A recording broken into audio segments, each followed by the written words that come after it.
Hello everybody and welcome back to my channel. I hope that everyone is staying safe and sound in this pandemic and hope that everyone is ready to learn something new today.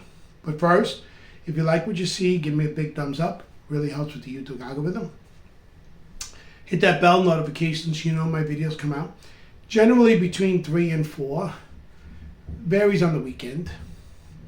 And please do me a favor and subscribe to my channel. By you subscribing to my channel, it lets me know that you appreciate what I'm doing, and I thank you all for doing that. Okay, so at the request of one of my friends, they wanted to learn a little bit about Indian cooking. I don't know anything about Indian cooking, but I said, okay, well then I'll delve into it.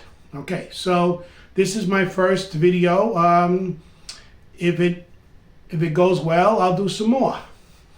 And maybe try to get my neighbor to cook authentic Indian food and then show it to you. Okay. A beginner's guide to Indian cooking.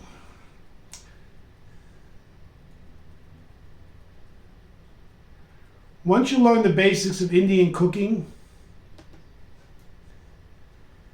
you'll be ready to start making the most delicious naan, chana masala, and butter chicken at home. It's almost impossible to get your head around what Indian cooking is. There's so much variety to this ancient cuisine, which incorporates different flavors and spices from region to region.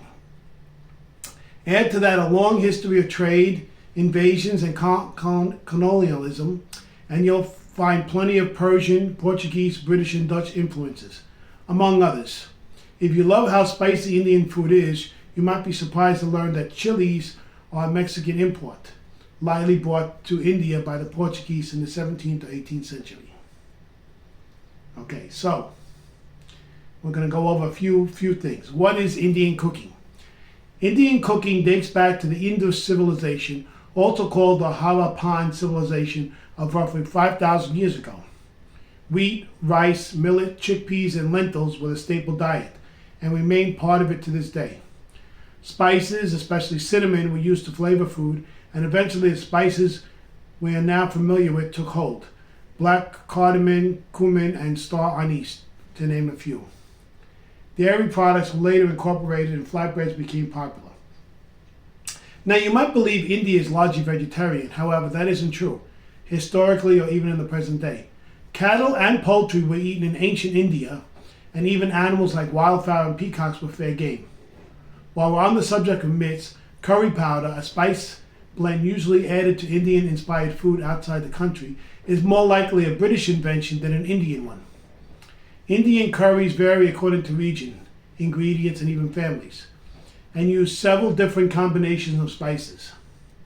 It's not just curry dishes vary widely across different regions of India, but there are some similarities in certain regions that can help us understand what we might expect to find. Okay, so there's Northern Indian cooking. North Indian cuisine is the type seen most widely outside India. It has a strong Mughal influence and often features dairy ingredients like yogurt, clarified butter, ghee, and cream.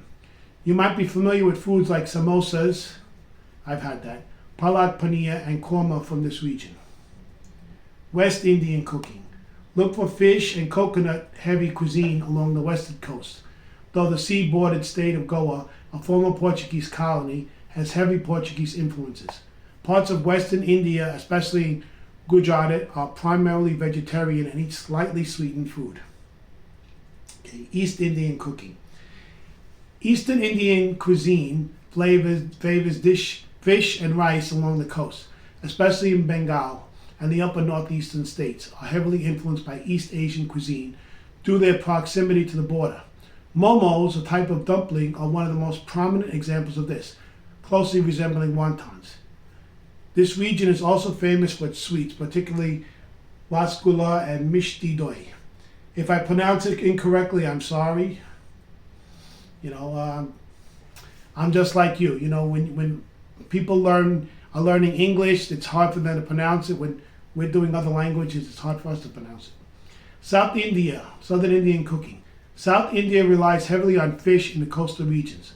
Vegetable and lentil curries like sambar, rasam, and poriyal, dry curry, are also popular.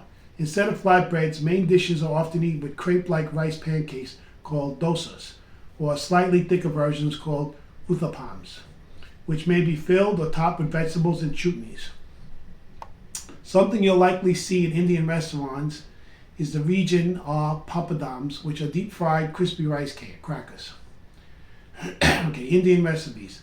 Much like the rest of the world, main dishes are the stars of an Indian table. From meat-based dishes like biryani and lal mas to the classic vegetarian dishes like dal and chana masala. There's something for everyone here. Of course, no meal is complete without a side of bread, and you'll love cooking all different types of Indian breads. Two of the most popular are chapatis and naan, but that's not all you want to have on the side when you're learning how to cook Indian food. Check out Indian recipes for appetizers like samosas and delicious cooling drinks like mango lassi. If you prefer lighter fare, you can always make your own chaat. Okay. Indian desserts recipes are a must too, so you can finish off your meal with melt in your mouth pedas or syrupy rasgullas. And if you're looking for a shortcut, you can make plenty of Indian recipes in your air fryer. Okay, so this is basically about the beginner's guide to Indian cooking. Okay, later I will go into stuff like ingredients and different types of food, and we'll see how that goes. So let's see how this one goes first, and if I have enough feedback from this one, I will do some more. Again, if you like what you see, give me a big thumbs up. It really helps with the YouTube algorithm. Hit that bell notification so you know my videos come out. And please do me a favor and subscribe to my channel and help me out.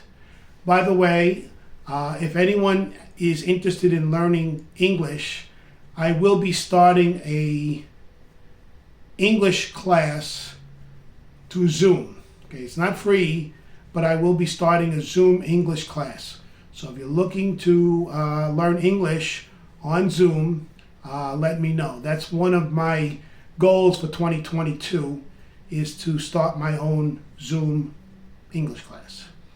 Just send me a message and I'll get back to you. I thank you, stay safe, and I will see you soon.